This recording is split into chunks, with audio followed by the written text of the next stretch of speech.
ओम शांति। आज 28 दिसंबर 2022 है और प्यारे बाबा के आज साकार रूप से चले हुए मधुर महावाक्यों को स्पष्ट करेंगी आदरणीय आशा दीदी। ओम शांति दीदी। ओम शांति। बाबा ने कहा, मीठे बच्चे, बेहद के बाप से तुम बहुत ऊंची पढ़ाई पढ़ रहे हो। बुद्धि में है, पतित पावन गॉड फादर के हम स्टूडेंट हैं, नई दुनिया के लिए पढ़ रहे हैं। ये जो पढ़ाई हम रोज़ पढ़ते हैं उसकी बहुत सारी विशेषताएं हैं। एक तो ये पढ़ाई आत्मा के लिए है, दूसरा ये पढ़ाई हमारी भविष्य प्रारब्ध बनाती है, तीसरा ये पढ़ाई स्वयं भगवान हमको पढ़ाते हैं, और चौथा इस पढ़ाई में कोई आयु का बंधन नहीं है, कोई जाति का, राष्ट्रीयता का, किसी चीज़ का बंधन नहीं है। ये जो पढ़ाई है इसमें साथ साथ हम कमाई भी करते हैं। ये जो पढ़ाई है इससे हम देवों के देव, जो हाईएस्ट अचीवमेंट इस मनुष्य सृष्टि की हो सकती है। प्रश्न है, रूहानी गवर्नमेंट में इजाफा किन बच्चों को मिलता है? जो बहुतों को आप समान बनाने की मेहनत करते हैं, सर्विस का सबूत निकालते हैं, उन्हें रूहानी गवर्नमेंट बहुत बड़ा इजाफा देती है।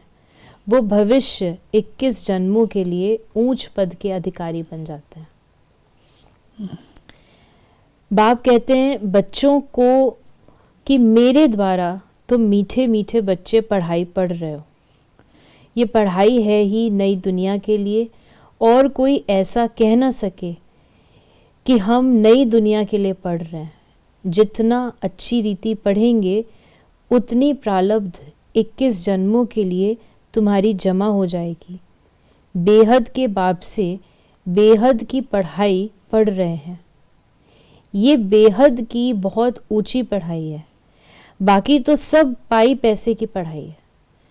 तो इस बेहद की पढ़ाई में जितना तुम पुरुषार्थ करेंगे उतना ऊंच पद पाएंगे। तुम्हारी बुद्धि में सदैव ये बातें रहनी चाहिए कि हम पतित पावन गॉड फादर के स्टूडेंट हैं और नई दुनिया के लिए पढ़ रहे हैं।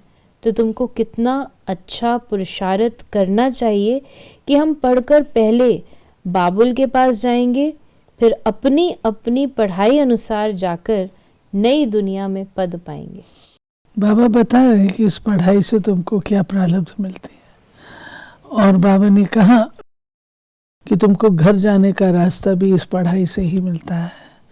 बाबा ने बहुत सुंदर शब्द यूज किया, बाबुल पिता को कहते हैं, यानी परम धाम जाएंगे। हाँ, बाबुल के पास जाएंगे। बाबुल के पास जाएंगे। फिर बाबा ने कहा कि जो अच्छी तरह बहुतों को आप समान बनाते हैं वो फिर जरूर उच्च पद पाएंगे। ये राज और कोई की बुद्धि में बैठ न सके। सर्विस करने का भी अकल होता है। बिल्कुल, क्योंकि पात्र को देख के करनी चाहिए।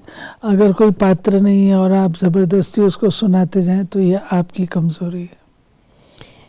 बाबा ने कहा डिपार्टमेंट अलग अलग होती हैं। स्लाइड बनाने वालों को भी बाबा कहते हैं कि स्लाइड एक ही साइज में हो जो कोई भी प्रोजेक्टर में चल सके। फिर बाबा ने हम बच्चों को कहा कि तुम्हारी है बेहद की लड़ाई। श्रीमत पर तुम 5 विकार रूपी रावण के साथ लड़ते हो। तुम जानते हो ड्रामा में हार जीत का पाठ है। हर 5000 वर्ष के बाद ये ड्रामा का चक्र फिरता है। तो अब तुम बच्चों को श्रीमत पर चलना पड़े, जिसको जो डायरेक्शन मिले। बच्चे कहते हैं हम समझते हैं परंतु किसको समझा नहीं सकते। तो बाबा ने कहा ये तो ऐसे हुआ जैसे समझा नहीं है। जितना खुद समझा हुआ है उतना ही पद पाएंगे। पढ़ाई को अंडरस्टैंड करना और उस अनुसार अपनी धारणा बनाना, ये प्रमुख चीज़ है। तो बाबा कहते जितना समझेंगे उतनी धारणा करेंगे। बाबा ने कहा ब्राह्मणियों को हरेक के ऊपर मेहनत करनी है। टीचर्स बहुत मेहनत करती हैं तब तो इजाफा मिलता है। तुमको तो बहुत बड़ी गवर्नमेंट से इजाफा मिलता है। सर्विस का सबूत निकालना है, गफलत नहीं करनी चाहिए। यहाँ एक क्लास में हर प्रकार की पढ़ाई होती है। तुम जानते हो हम भविष्य में जाकर देवी देवता बनेंगे, विनाश भी ज़रूर होना है।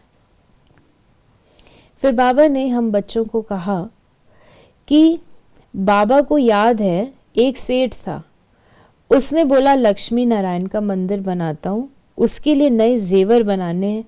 उस समय तो बहुत सस्ताई थी। तो सतयुग में क्या होगा?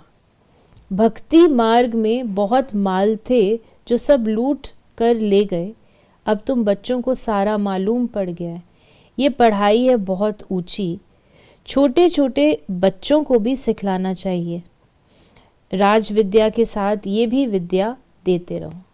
राज विद्या अर्थात स्कूल, लौकिक विद्या। लौकिक विद्या। शिव बाबा की याद दिलाते रहो, चित्रों पर समझाओ। फिर बाबा ने कहा कि अविनाशी ज्ञान का विनाश तो होता नहीं है। थोड़ा भी सुनाने से राजधानी में आ जाएंगे।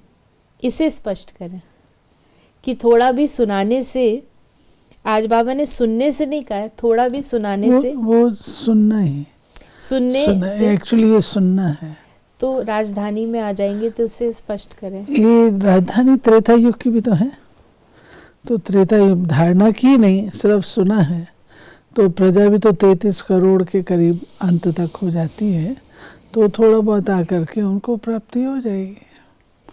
इस समय माया ने सबको कब्र दाखिल कर रखा है, सब मरे पड़े हैं, ख़त्म होने वाले हैं, इसलिए किसी से दिल नहीं लगानी है। दिल लगानी है एक के साथ। आखिरीन में तुम्हारा सबसे ममत्व मिट जाएगा। एक बाप को याद करना है बस।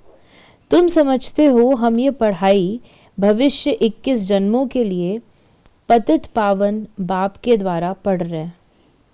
परमपिता परमात्मा मनुष्य सृष्टि का बीज रूप है, चैतन्य है। आत्मा भी चैतन्य है। जब तक आत्मा शरीर में न आए तो शरीर जड़ है। फिर बाबा ने हम बच्चों, आत्मा का शरीर के साथ पार्ट है, और अगर आत्मा शरीर के अंदर नहीं है तो शरीर कुछ नहीं कर सकता, वो तो एक मिट्टी का पुतला हो गया। अब बाप की श्रीमत पर चल दैवी गुण धारण करना है, बहुत मीठा बोलना है, कोई भी कड़वा बोल ना निकले, सब पर रहम करना है।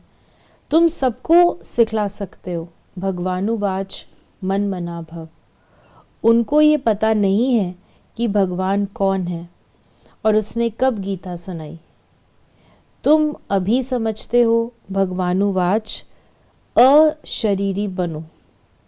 देह के सब धर्म, मैं मुसलमान हूँ, पारसी हूँ, ये सब छोड़ दो। ये कौन कहते हैं? आत्माएं तो अभी आपस में भाई भाई हैं, एक बाप के बच्चे हैं। बाबा ने कहा कि सब निर्वाण धाम जाने वाले हैं। 2 अक्षर भी याद कर समझाना चाहिए, भगवान सबका एक है, श्री कृष्ण तो हो न सके। सबका मालिक निराकार ज्योति बिंदु है, भगवान वो एक निराकार ज्योति बिंदु है। श्री कृष्ण तो देवता है, उनको भगवान नहीं कह सकते हैं। मन मना भव, मध्याजी भव, इनमें सारा ज्ञान आ जाता है। जैसे बाबा नॉलेजफुल है, तुम बच्चे भी बनते हो। सिर्फ दिव्य दृष्टि की चाबी मैं अपने पास रखता हूँ। फिर बाबा ने हम बच्चों को कहा, आज वरदान दिया, विकारों रूपी सांपों को गले की माला बना देने वाले सच्चे तपस्वी भव। ये 5 विकार लोगों के लिए जहरीले सांप हैं, लेकिन आप योगी तपस्वी आत्माओं के लिए ये सांप गले की माला बन जाते हैं। इसलिए आप ब्राह्मणों के और ब्रह्मा बाप के अशरीरी तपस्वी शंकर स्वरूप के यादगार में सांपों की माला गले में दिखाते हैं। सांप आपके लिए खुशी में नाचने की स्टेज बन जाते हैं। ये अधीनता की निशानी दिखाई है। स्थिति ही स्टेज है। तो जब विकारों पर इतनी विजय हो, तब कहेंगे सच्चे तपस्वी। राइट। और स्लोगन है, पुराने संसार व संस्कारों से मरना ही जीते जी मरना है। देखिए जन्म हमारा यही होता है, दूसरा शरीर तो नहीं लेते हैं, परंतु स्मृति में परिवर्तन आता है। इस जन्म की नहीं, मेरे को अपनी नए जन्म की करनी है। तो ये थे बाबा के आज के मधुर महावाक्यों का स्पष्टीकरण। यदि आपके मन में कोई सवाल है तो मैसेज या व्हाट्सएप करें 8826599309 पर। ओम शांति।